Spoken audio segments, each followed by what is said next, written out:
all those dreaded days in between. Written by Mettaton #1 fan. Read by Arashi. It had been months since that fateful day when her entire life was turned upside down, nearly a year. After learning the truth of her entity, finding out that she was truly a remnant of despair, how could she simply just move on with her life as if nothing happened? It was not as if she could just wallow in her self-pity. The crimes of her actions were truly her cross to bear. She did terrible deeds, things that she can barely even remember, yet she still knew it was all her doing. She vaguely remembers waking up from that dreamlike state, getting out of the Neo-World program, and entering the true island of Jabberwock. She remembers feeling dazed and disoriented, feeling as if a million memories were blurring into one, while all she could do is try her best not to scream. She felt miserable, riddled with despair and anguish at the crime she had committed, feeling as if there was no possible way that she could overcome her own personal demons.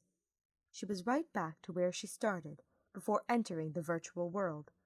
She was truly a demon once again, the true embodiment of despair. Yet, was she really? When she thought about it further, there was still that tiny grain of hope among all the despair. With the newest memories she created, there was a grain of hope smaller than the tiniest piece of sand. Yet it was not lost among all the despair that took such a grasp on her mind. With the help of her surviving friends and her newfound future Foundation allies, she was able to overcome the demons of her mind in time. She was no longer Sonia Nevermind, ultimate despair. Yet, who was she? At the end of the day, she would always be a princess before being a person, always simply a figurehead before being her own human being. She would never truly be seen as a person, could she? The only one who truly accorded to the humanity she craved was gone. He was in a comatose state, perhaps for good. There was a small chance that he would wake up, so minuscule and so insignificant that it was almost hopeless. Yet she could not cling to that despair. She must not fall back into the trap. Even if it seemed impossible, she knew that her fallen friends would return to them. She would be able to see Gundam once more. She would remain on this island with her friends in the meantime, clinging to their newfound sense of peace. It is not as if she could truly go anywhere else anyways. If the members of the future Foundation, aside from Kyoko, Makoto, and Byakuya, found out who she was before any reconciliation was made, she would be killed, executed for her crimes. Perhaps this was cowardice, staying on the island. Perhaps it was their sense of hope that kept her with her friends. Yet, did her true motivation truly matter? She was a danger to others, perhaps even a danger to herself. Being locked away on an island was for the better. Yet she knew she was better than that. She knew she could eventually return to the Sonia Nevermind she once was before the tragedy. She knew that she could truly get better and heal mentally, those scars never truly fading, but they would not define her.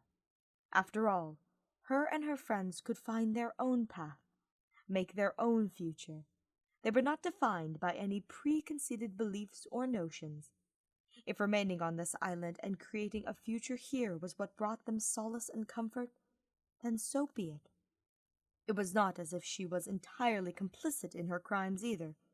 She knew that she was a victim too, even if she struggled to admit it. It was just so overwhelming. She did not have a home to return to, even if she wanted to leave this island. Her kingdom was in ruins. It would most likely never return to a monarchy after the tragedy fully ended. And yet, it was all her fault, if she should be the one to shoulder the blame. She used her power and influence to do terrible deeds. She waged war on other countries, and used all their military power to bring forth a sea of bloodshed. She caused so much pain, so much agony, all because she fell into the trap of that despair. who was she without her ultimate? Who was she without her title or crown? She did not know, and that terrified her. She was simply Sonia Nevermind, a virtual teenage mind thrust back into the body of a broken adult. Nothing made sense to her anymore. And that is where my mind is at, you see? It just feels so overwhelming. I do not know what to do, Gundam. I feel burdened by a deeply rooted inner demon. Oh, how I wish you were here to help me through it. Perhaps you could cast a spell, or express an incantation to take all the troubles away. Or perhaps you could simply stand by my side whilst we fix ourselves. I miss you. Please wake up soon. I will never give up on you, Sonia expressed, standing up from her spot by Gundam's side. She looked down at him, feeling an ache of pain as she looked down at his serene face in the pod. He looked so peaceful, so carefree. Yet she knew he was feeling nothing at all. His mind was completely detached from his body. It was a comatose state, and yet had nothing that would make him Gundam. She hoped one day his mind could repair itself, and that his essence would not be lost in the virtual world. She just had to keep a hold of that hope growing inside of her. Gundam would not be lost forever. He would return to her. She just had so many words that were left unsaid, so many things she wanted to tell him. In all the lives they lived, he meant so much to her. Did she never even tell him that? Did she ever express the extent he meant to her? Ever tell him exactly how she felt? They were destined to be friends, destined to perhaps even be partners.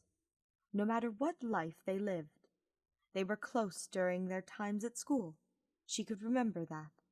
With their time as the ultimate despair, she could painfully remember the atrocities they committed together, being the truest and vilest of allies. She cringed when she thought of that, feeling a deep sense of shame. Perhaps that is not the life to focus on.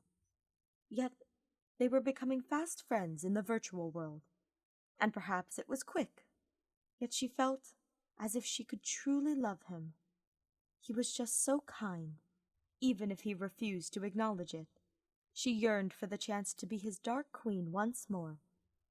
Yet that day might not ever come.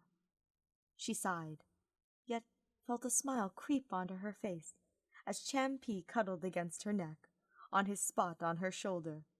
It would be fine. She knew it.